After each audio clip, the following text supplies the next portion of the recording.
Hi hello എല്ലാവർക്കും Malayali make ഓവറിലേക്ക് സ്വാഗതം. അപ്പോൾ ഇന്നത്തെ നമ്മുടെ വീഡിയോ എന്ന് പറയുന്നത് ഒരു കുക്കിംഗ് വീഡിയോ ആണ്. അപ്പോൾ നമ്മൾ ഇന്ന് ഇവിടെ ചെയ്യാൻ പോകുന്ന ഒരു കുക്കിംഗ് വീഡിയോ ആണ്. നാടൻ സ്റ്റൈലിൽ കോഴിക്കറി എങ്ങനെ വെക്കാമെന്ന് നമുക്ക് നോക്കാം. ഞാനിവിടെ കാശ്മീരി പിരിയമുളക് എടുത്തിട്ടുണ്ട്, മുളമുളക് എടുത്തിട്ടുണ്ട്. ഇതൊന്ന് നമുക്ക് വറുത്തെടുക്കണം. ഈ കാശ്മീരി മുളക് ആഡ് ചെയ്യുമ്പോൾ ചിക്കൻ കറിക്ക് നല്ല കളറും അതുപോലെ തന്നെ വലിയ എരിവൊന്നും ഉണ്ടാകില്ല, നല്ല കളറും കിട്ടും. അതിനാണ് ഇത് ആഡ് ചെയ്യുന്നത്. അപ്പോൾ ഇതൊന്ന് ചൂടാക്കി എടുക്കാം. അപ്പോൾ ഈ മുളക് നമ്മൾ നല്ല പോലെ ചൂടാക്കി എടുക്കണം. നല്ല പോലെ ചൂടായി കഴിഞ്ഞാൽ നമ്മളിങ്ങനെ കൈ കൊണ്ട് ഇങ്ങനെ പിടിക്കുമ്പോൾ വിരലുകൊണ്ട് ഇങ്ങനെ അമർത്തുമ്പോൾ ഇതിങ്ങനെ പൊടിഞ്ഞു പൊടിഞ്ഞു പോരും. ആ ഒരു പരിവാക്കി എടുക്കണം. കരിക്കാൻ പാടില്ല കേട്ടോ. ഇനിയിപ്പോൾ നിങ്ങളുടെ കയ്യിലുള്ളത് കിഴക്കൻ മുളകാണെങ്കിൽ, കാശ്മീരി മുളക് ഇല്ലെങ്കിലും കിഴക്കൻ മുളകാണെങ്കിൽ അത് ആഡ് ചെയ്താൽ മതി. പക്ഷെ അതിന് എരിവ് കൂടുതലായിരിക്കും. അപ്പോൾ ഇതിനേലും കുറച്ച് എമൗണ്ട് ആഡ് ചെയ്യുക. ഇതൊരു 15 എണ്ണം ഞാൻ എടുത്തിട്ടുണ്ട്. അപ്പോൾ നമ്മുടെ മുളക് റെഡി ആയി കഴിഞ്ഞു. അപ്പോൾ നമുക്കൊരു പ്ലേറ്റിലേക്ക് മാറ്റി വയ്ക്കാം കേട്ടോ.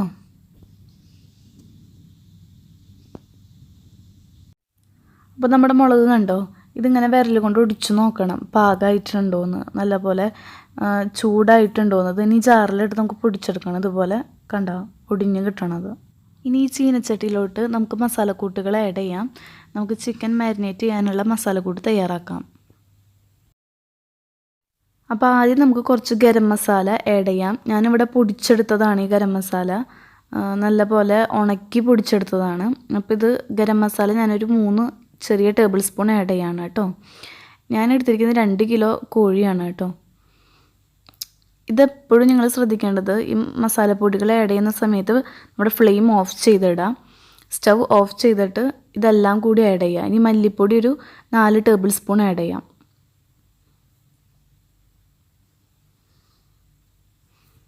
എല്ലാം ആഡ് ചെയ്ത് കഴിഞ്ഞതിന് ശേഷം മാത്രം ഫ്ലെയിം ഓൺ ചെയ്യുക. എന്നിട്ട് സിമ്മിലിട്ടിട്ട് വേണം ചെയ്യാൻ. ഇതൊന്നും കരിച്ച് കളയരുത്, ചൂടാക്കി എടുക്കാനേ പാടുള്ളൂ. അടുത്തത് നമുക്ക് മഞ്ഞൾപ്പൊടി ആഡ് ചെയ്യാം. മഞ്ഞൾപ്പൊടി ഒരു 1.5 ടീസ്പൂൺ മതിയാകും. അപ്പോൾ ഞാൻ 1.5 ടീസ്പൂൺ മഞ്ഞൾപ്പൊടി ആഡ് ചെയ്യാണ്. നമ്മൾ ഈ പൊടികളൊക്കെ ഇങ്ങനെ ചൂടാക്കി എടുക്കുന്നത് എന്തിനാണെങ്കിൽ കറിക്ക് നല്ല ടേസ്റ്റ് കിട്ടാനാണ്. പച്ച പൊടികൾ ആഡ് ചെയ്ത് കഴിഞ്ഞാൽ കറിക്ക് അത്ര ടേസ്റ്റ് ഉണ്ടാവില്ല, ഒരു പച്ചക്കുത്ത് വരാൻ ചാൻസ് ഉണ്ട്. അപ്പോൾ ഇതൊക്കെ ഒന്ന് വറുത്ത് നമ്മൾ ആഡ് ചെയ്യുകയാണെങ്കിൽ, ഒന്ന് ചൂടാക്കിയിട്ട് ആഡ് ചെയ്യുകയാണെങ്കിൽ നല്ല ടേസ്റ്റ് ഉണ്ടാകും. ഞാൻ സ്റ്റൗ ഒന്ന് ഓൺ ചെയ്യാണ്. ഓൺ ചെയ്തിട്ട് ഫ്ലെയിം സിമ്മിലിടണം. നല്ല ഫ്ലെയിമിലിടരുത്, സിമ്മിലിട്ട് വയ്ക്കുക. ഈ മസാലക്കൂട്ടുകൾ ഇങ്ങനെ വറുത്തെടുക്കുമ്പോൾ കരിഞ്ഞു പോകാണ്ട് ശ്രദ്ധിക്കണം കേട്ടോ. നല്ല പോലെ ഫ്ലെയിം സിമ്മിലിട്ട് വെച്ചിട്ട് ചൂടാക്കി എടുക്കുക. പൊടികൾ കരിഞ്ഞു പോകാതെ നോക്കുക, ഇളക്കിക്കൊണ്ടേ ഇരിക്കുക കേട്ടോ.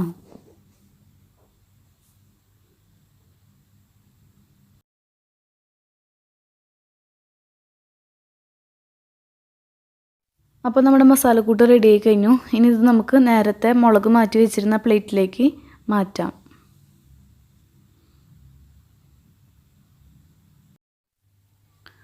നമ്മുടെ മസാലക്കൂട്ട് റെഡിയായി. ഇനി ഇതെല്ലാം കൂടി നമുക്കൊരു മിക്സിയിലിട്ട് നല്ലപോലെ പൊടിച്ചെടുക്കാം.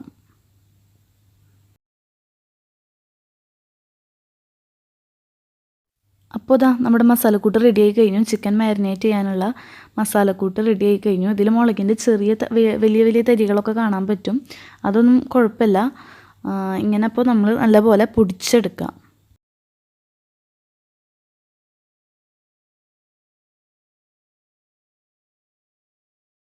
അപ്പോൾ ഇതാണ് നമ്മുടെ ചിക്കൻ.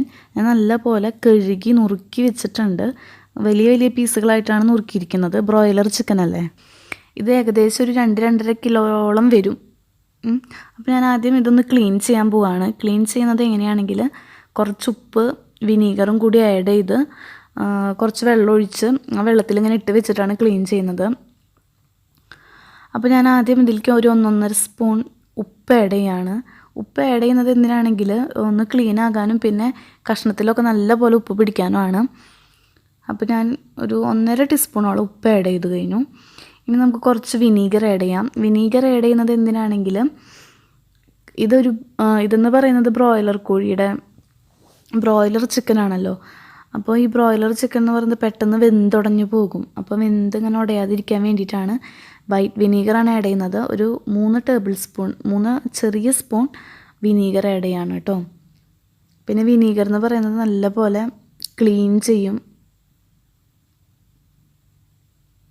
അപ്പോൾ നമുക്ക് ചിക്കൻ നല്ലപോലെ ക്ലീൻ ചെയ്ത് ഡ്രൈ ആക്കി കഴുകിയെടുക്കാൻ പറ്റും.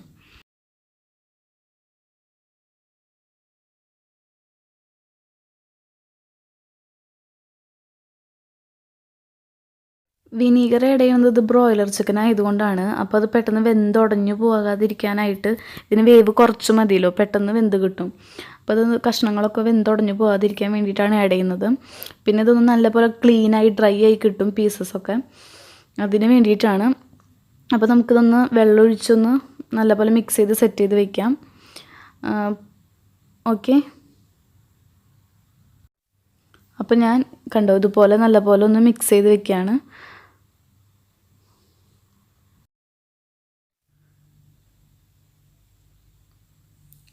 അപ്പോൾ ഞാൻ ഇതിലേക്ക് ഒരു അരക്കപ്പോളം വെള്ളം കൂടി ആഡ് ചെയ്യാണ്. ഇതൊന്ന് സെറ്റ് ചെയ്യാൻ വേണ്ടിയിട്ട്. വിനീഗറും ഉപ്പൊക്കെ നല്ലപോലെ മിക്സായി എല്ലാ കഷ്ണത്തുമ്മേ നല്ലപോലെ പിടിക്കാനാണ് ഇങ്ങനെ ചെയ്യണത് കേട്ടോ. ഞാനിത് മുന്നേ ഒരു 4-5 വട്ടമൊക്കെ വെള്ളം ഉപയോഗിച്ച് ക്ലീൻ ചെയ്തതാണ്. ഇതൊന്ന് ഫൈനലായിട്ടൊന്ന് ക്ലീൻ ചെയ്യാനാണ് ഇങ്ങനെ ചെയ്യുന്നത്. ഇതിങ്ങനെ ഒരു 10 മിനിറ്റോളം വെറുതെ വയ്ക്കുക, 10-15 മിനിറ്റോളം വെറുതെ വയ്ക്കുക ഇങ്ങനെ. ഓക്കെ, നമ്മുടെ ചിക്കൻ ഞാൻ വാർത്തെടുത്തു. ആ വെള്ളമൊക്കെ കളഞ്ഞ് വാർത്തെടുത്തിട്ടുണ്ട് കേട്ടോ. ഇനി നമ്മൾ റെഡിയാക്കി വെച്ചിട്ടുള്ള മസാലക്കൂട്ട് ഞാൻ ഇതിലേക്ക് ആഡ് ചെയ്യാണ്, ചിക്കനിലേക്ക് ആഡ് ചെയ്ത് കൊടുക്കുകയാണ് കേട്ടോ. ഇതാ നിങ്ങൾക്ക് ഇവിടെ കാണാം, ഞാൻ വലിയ 3 സബോള അരിഞ്ഞതാണ്. വളരെ ചെറുതാക്കിയിട്ടല്ല, അത്യാവശ്യം വലിപ്പത്തിൽ അരിഞ്ഞിട്ടുണ്ട്. പിന്നെ ഇതാ ചുവന്നുള്ളി ഒരു 15 എടുത്തിട്ടുണ്ട്. കറിക്ക് നല്ല ടേസ്റ്റ് കിട്ടാൻ ചുവന്നുള്ളി നല്ലതാണ്. വെളുത്തുള്ളി ഒരു കുടം വെളുത്തുള്ളി എടുത്തിട്ടുണ്ട്. എനിക്ക് കറികൾക്കൊക്കെ വെളുത്തുള്ളിയുടെ ടേസ്റ്റ് നല്ല ഇഷ്ടമാണ്. പിന്നെ ഒരു വലിയ തക്കാളിയുടെ ഒരു പകുതി ഭാഗം എടുത്തിട്ടുണ്ട്. പിന്നെ ഇതാ ഇഞ്ചി, വേപ്പില കുറേ എടുത്തിട്ടുണ്ട്. പച്ചമുളക് ഒരു 3 എടുത്തിട്ടുള്ളൂ, കാരണം നല്ല എരിവുള്ളതാണ്. വേപ്പില കുറേ ഞാൻ എടുത്തിട്ടുണ്ട്. ഇഞ്ചിയും പച്ചമുളകും വേപ്പിലയും ഞാൻ ചതച്ചെടുത്തതാണ് കേട്ടോ. പച്ചമുളക് ചതച്ചിട്ടില്ല, വേപ്പില നല്ല പോലെ ചതച്ചെടുത്തതാണ് ഇഞ്ചിയും വേപ്പിലയും. അങ്ങനെ ചെയ്യുമ്പോൾ കൂടുതൽ ടേസ്റ്റ് കിട്ടും. അതിൻ്റെ സത്തൊക്കെ പെട്ടെന്ന് നമുക്ക് ഗ്രേവിയിലേക്ക് ഇറങ്ങാൻ വേണ്ടിയിട്ടാണ് നല്ലപോലെ ചതച്ചെടുക്കണത്. ഇനിതാ നമ്മുടെ കൈ കൊണ്ട് ഈ മസാലക്കൂട്ടൊക്കെ നല്ലപോലെ കുഴച്ചെടുക്കണം. എല്ലാ കഷ്ണത്തുമ്മേയും ഈ കൂട്ട് നല്ലപോലെ പിടിക്കണം. അതിനായിട്ട് നമ്മൾ നല്ലപോലെ നമ്മുടെ കൈ വെച്ച് കുഴച്ച് കൊടുക്കുക. എല്ലാ കഷ്ണത്തിലും ഈ മസാല പിടിക്കാനായിട്ടാണ് നമ്മളിങ്ങനെ ചെയ്യണത് കേട്ടോ. കറിക്ക് കൂടുതൽ ടേസ്റ്റ് കിട്ടാൻ നമ്മുടെ എല്ലാ കഷ്ണത്തിലും കൂട്ട് പിടിച്ചിരിക്കണം. നമ്മൾ നല്ല പോലെ കുഴച്ച് വെച്ചിട്ടുണ്ട് മസാലയൊക്കെ. ഇനി ഈ കഷ്ണത്തുമ്മ പിടിക്കാൻ ഒരു മണിക്കൂറെങ്കിലും നമ്മളിതിങ്ങനെ വെച്ചുകൊണ്ടിരിക്കണം. ഞാനൊരു 2 മണിക്കൂറൊക്കെ വെക്കും. അപ്പോൾ നല്ല ടേസ്റ്റ് ആയിരിക്കും. നല്ല പോലെ എരിവും എല്ലാ മസാലക്കൂടും കഷ്ണത്തുമ്മ നല്ല പോലെ പിടിച്ചിട്ടുണ്ടാവും. ഇതാ നിങ്ങൾക്ക് കാണാൻ ഞാനിവിടെ വലിയൊരു പാത്രം എടുത്തിട്ടുണ്ട്. അതിൽ കുറച്ച് കോക്കനട്ട് ഓയിൽ ആഡ് ചെയ്ത് കൊടുക്കുകയാണ്. ഇവിടുത്തെ തണുപ്പ് കാരണം അത് തണുത്തുറഞ്ഞിരിക്കുകയാണ്, കട്ടിയായിട്ടിരിക്കുകയാണ്. വെളിച്ചെണ്ണ ചൂടായിട്ടുണ്ട്. അപ്പോൾ നമ്മൾ എടുത്തിരുന്ന ചുവന്നുള്ളിയും സബോളയും പിന്നെ വെളുത്തുള്ളിയും ഇത് പാത്രത്തിലേക്ക് ഇട്ട് കൊടുക്കുകയാണ്. എന്നിട്ട് ഇത് 3ഉം കൂടി നല്ലപോലെ മിക്സ് ചെയ്ത് നല്ലപോലെ വഴറ്റിയെടുക്കാൻ നിങ്ങൾ കോക്കനട്ട് ഓയിൽ തന്നെ എടുക്കാൻ ശ്രമിക്കണം. കാരണം ഒരു പ്രത്യേക ടേസ്റ്റാണ് കോക്കനട്ട് ഓയിൽ കുക്ക് ചെയ്യുമ്പോൾ. അപ്പോൾ നമ്മുടെ സബോളയും അതുപോലെ ചുവന്നുള്ളി വെളുത്തുള്ളി എല്ലാം നല്ലപോലെ വഴറ്റിയെടുത്തിട്ടുണ്ട്. അതിൻ്റെ കളറൊക്കെ ഒന്ന് മാറി ചെറിയൊരു ബ്രൗൺ കളറായി തുടങ്ങിയിട്ടുണ്ട്. ഇനിയിപ്പോൾ നമുക്കിതിലേക്ക് തക്കാളി ആഡ് ചെയ്യാം. അപ്പോൾ നമ്മുടെ അരിഞ്ഞ് വെച്ച തക്കാളി ഞാനിതിൽ ആഡ് ചെയ്ത് കൊടുക്കുകയാണ്. മുഴുവനായിട്ട് ആഡ് ചെയ്യാണ്. ഇനി നമുക്ക് നല്ലപോലെ ഇതൊന്ന് വേവിച്ചെടുക്കാം.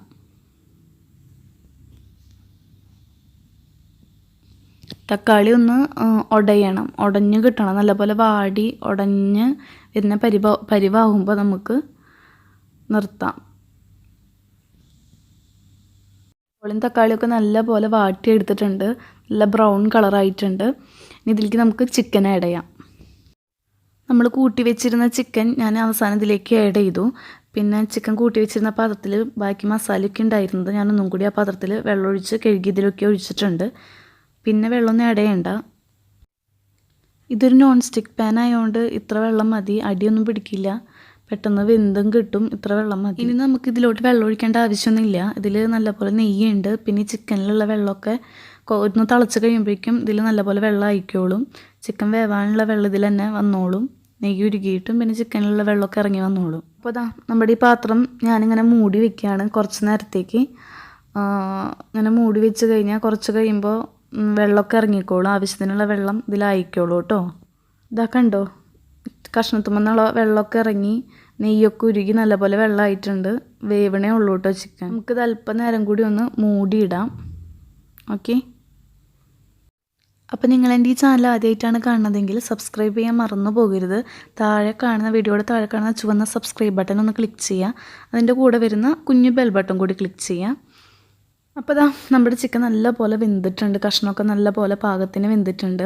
ഉടഞ്ഞു പോയിട്ടൊന്നുമില്ല. ചാറൊക്കെ ഗ്രേവിയൊക്കെ നല്ലപോലെ കുറുകി വന്നിട്ടുണ്ട്. അപ്പോൾ നമ്മുടെ നാടൻ സ്റ്റൈൽ ചിക്കൻ കറി റെഡിയായി. നിങ്ങളെല്ലാവരും ഒന്ന് ട്രൈ ചെയ്ത് നോക്കണം കേട്ടോ. അപ്പോൾ ഈ വീഡിയോ ഇഷ്ടപ്പെട്ടെങ്കിൽ സബ്സ്ക്രൈബ് ചെയ്യാൻ മറക്കരുത്. ലൈക്ക് ചെയ്യുക, കമൻറ്റ് ചെയ്യുക, ഷെയർ ചെയ്യുക. ബൈ.